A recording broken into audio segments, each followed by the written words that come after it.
Salut à tous, c'est Florent, le Mindful Coach. Je suis vraiment content de vous retrouver aujourd'hui. Je vous partage encore mon état émotionnel. Je suis assez excité, stressé de vous retrouver. D'ailleurs, petite astuce de coach, pour mieux gérer son stress, souvent déjà, donc c'est bien de le nommer les émotions qu'il y a là, et c'est de changer la perception qu'on a du stress. Donc c'est sûr que le stress, on ne peut pas s'en débarrasser, mais on peut juste l'apprivoiser. Encore mieux, je dirais, on peut même dire qu'on pourrait l'aimer. Donc voilà, je dis stress, je t'aime, c'est bon signe que je sois stressé. Sinon, ça voudrait dire que mon objectif de faire des vidéos YouTube me sort pas de ma zone de confort. Donc si ce n'est pas déjà fait, abonne-toi à ma chaîne YouTube parce que je vais poster plusieurs vidéos par semaine, disons une vidéo par semaine au début, mais après j'aimerais bien aller jusqu'à 2 vidéos par semaine quand je serai un petit peu plus rodé. Donc passons au sujet du jour. Et si je te disais qu'il existe une pratique de 10 minutes par jour exercée pendant 8 semaines augmenterait ta concentration, diminuerait ton stress et rallongerait ta longévité, est-ce que tu me croirais? Donc oui, elle existe et cette pratique s'appelle la méditation de pleine conscience. Donc je ne sais pas, peut-être que tu médites déjà, peut-être que tu n'as jamais médité, peut-être que pour toi méditer c'est vraiment quelque chose, c'est juste pour les bouddhistes ou les moines ou les hippies ou ceux qui font du yoga. Non, la méditation c'est vraiment la musculation, j'ai envie de te dire, c'est la fitness cognitive. Donc je t'ai préparé quelques vidéos d'experts, un best-of de vidéos d'experts pour te parler de la pratique de la méditation. Donc on va commencer par qu'est-ce que la méditation, et pour cela je vais te mettre une vidéo de Jonathan Lehman. Et la deuxième anti-sèche que je veux partager avec vous et qui est la chose la plus importante que j'ai apprise dans ces 7 années d'exploration du bonheur et qui est beaucoup moins difficile qu'on croit, et ça c'est la pratique de la méditation. Et c'est quoi la méditation? Comment ça marche et pourquoi? C'est quoi la méditation? C'est tout simplement des exercices de l'attention sur l'instant présent, souvent sur la respiration. Quand on médite, on décide pendant une période prédéterminée qu'on va ramener son attention à l'instant présent, quand irrémédiablement elle va se perdre dans des pensées parce que la pensée est automatique. C'est cet acte de ramener l'attention encore et toujours quand elle se perd à l'instant présent qui est le fondement de la méditation et qui est une musculation du cerveau comme on pourrait muscler nos muscles corporels. Donc pour récapituler, la méditation est une pratique très simple à réaliser. On ferme les yeux, on se concentre sur notre respiration. Dès l'instant qu'on prend conscience que notre esprit est parti, est en train de vagabonder à des pensées, à autre chose, on ramène notre esprit à la respiration. C'est tout. Je vais laisser maintenant Daniel Goleman, spécialiste de l'intelligence émotionnelle, nous en parler. So, when it comes to mindfulness, the first aspect of what's improved is attention. It's like the neurological equivalent of going to a gym and lifting a weight. And every time you do a repetition, this muscle gets that much stronger. Every time you bring your mind back, we think, the neural circuitry for paying attention, for concentration, for dealing with distraction gets that much stronger. That's why mindfulness is such a useful tool in modern life and in resisting all of the flood of distractions that everyone, leaders and not only leaders, everybody faces today. Maintenant, je vais vous partager un petit peu mon parcours justement par rapport à la méditation. Donc j'ai commencé à méditer il y a 2 ans, quand ça allait pas très bien dans ma vie. J'ai commencé à méditer le soir en me couchant. Ça me permettait de mieux m'endormir. J'ai médité avec plus ou moins d'assiduité et c'est vrai qu'aujourd'hui je peux vraiment attester que ma concentration est vraiment meilleure.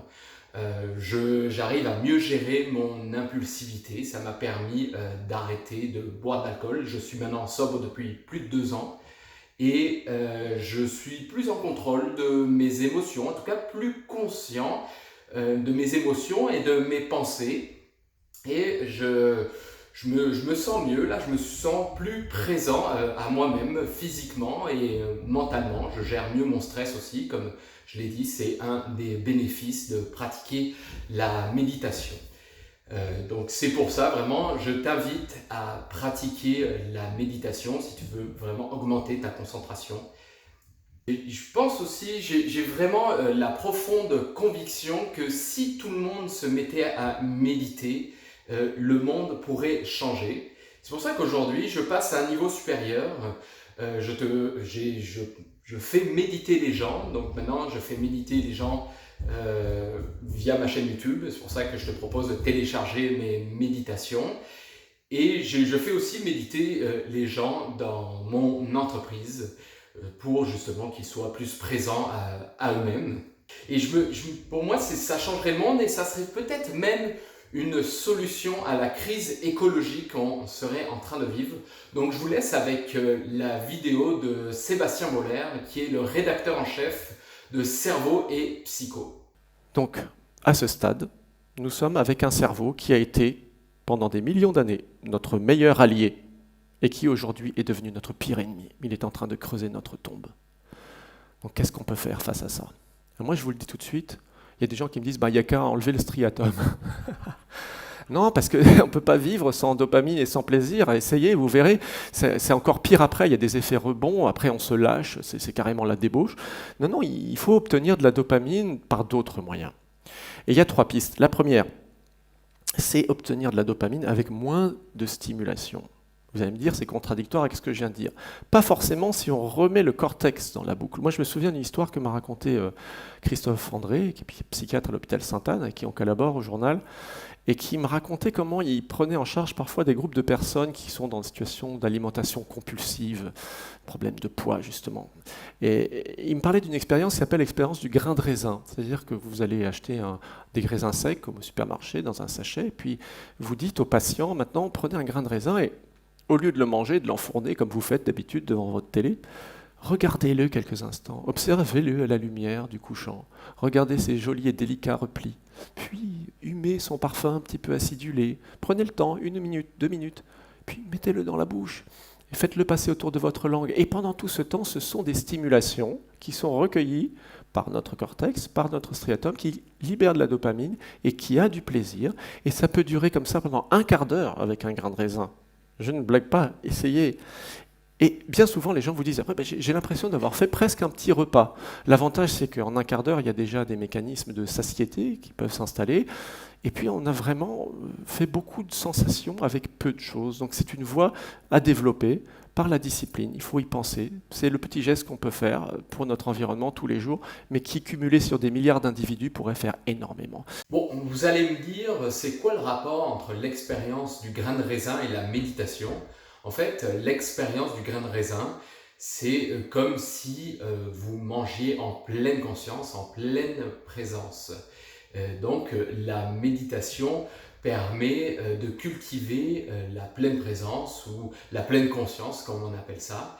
Et le fait de méditer, donc comme l'a dit si bien Sébastien Boller, permet dans notre cerveau de créer plus de dopamine avec moins de stimuli et donc pourrait avoir un impact indirect sur notre environnement. Si vous voulez aller plus loin avec justement ce que dit Sébastien Boller, je vous invite à lire son livre qui est Le Bug Humain ou bien regarder son TED, donc je vais mettre le lien sous la vidéo. Je te remercie d'avoir regardé la vidéo jusqu'ici.